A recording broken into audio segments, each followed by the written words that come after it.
Well, hello the new. It's only me, Leonard Wells, broadcasting as usual from here in the Giggle Mill in Haslingden, near Manchester in the UK. Studio B here is state of the art, so we have the top studio engineer in the world, I think, and a very sweet chap called Adolf Apfelstrudel from Berchtesgaden in Bavaria. At one time, before he came to us, Adolf was a top driver with the Automobile Association, what we call the AA. Unfortunately, he likes the ladies, and he developed a drink problem and got the sack. He was fired, in other words, and joined Alcoholics Anonymous.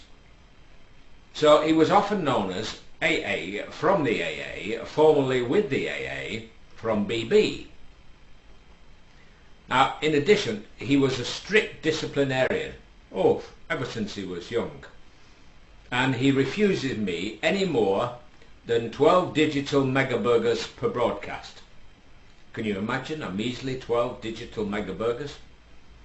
So I'm afraid I have to deny you my world famously forgettable rendition of Nessun Dorma. Believe me, you've not missed anything. And normally, because he was gruesomely wounded in the WAR, Adolf refuses steadfastly to appear on camera because he says it frightens the kids, and he gets visits from the police in the middle of the night. But very occasionally I can persuade him to wave. Of course, he wears a glove to hide his WAR wound. And it's such a big thrill that I always ask him, very often, most of the time he says no, but I always ask him while I'm on camera, because it's such a treat for you, you see. I mean, it's something you can put in your diary and you can tell your grandchildren about. You know, I can say, I saw Adolf Apfelstrudel's hand in a glove once upon a time. So I'm going to ask him. He's just come back in from the pub. I know he's been there because he's swaying, and I can smell his breath from here, even if there's a glass partition between us.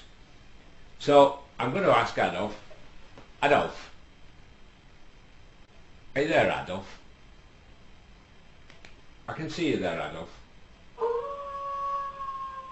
Well, that's caught his attention. Adolf, I've got the audience here. I'm on camera, as you know. You can see the red studio don't disturb lights on. Any chance that you might wave to the audience, because they're all champing at the bit? Oh, did you hear that? He says he's feeling a bit horsey today, so no luck. He's had a skinful. I can tell that. Well, the little tale I have today for you today concerns what happens when you expect too much of this life. And in most cases, this world is designed to disappoint. It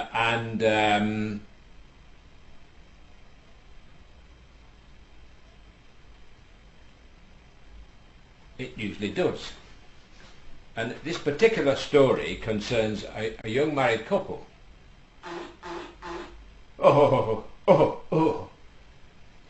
That'll be 3 o'clock. It's these oats, you know, they don't half keep you regular. And this young couple, Bill and Olive, were childhood sweethearts.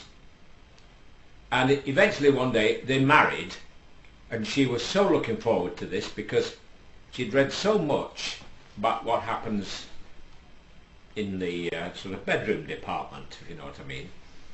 And she was really, really looking forward to the honeymoon night and every night after that, because she ate a lot of meat, if you follow what I mean.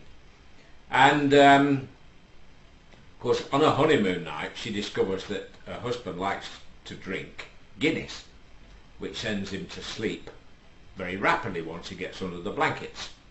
So it was a disappointment, and it was a disappointment for night after night after night after night for 6 months.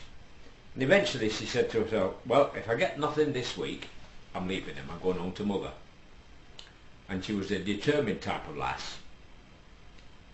And eventually, as usual, he went out to the pub. And when he came back, she was astonished because she'd expected him to go straight up the stairs and get under the blankets and fall asleep.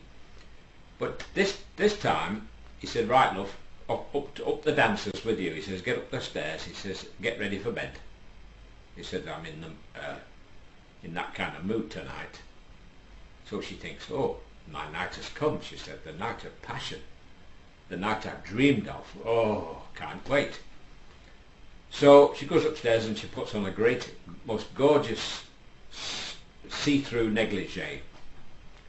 And she's sitting on the edge of the bed, you see, and he walks in and he says, no, he says, you can take that off. Take everything off, he says, and while I clean my teeth, he says, you can handstand in front of the mirror. So she thinks, oh, even better. She says, it's a bit kinky, this. Never knew he was like that. So when he comes out to the bathroom, she's doing a handstand in front of the mirror.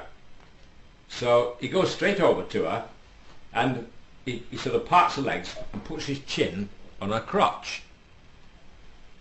Or crotch, whichever you prefer.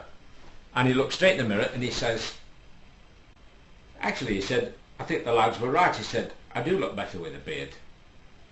Thank you and good night, folks.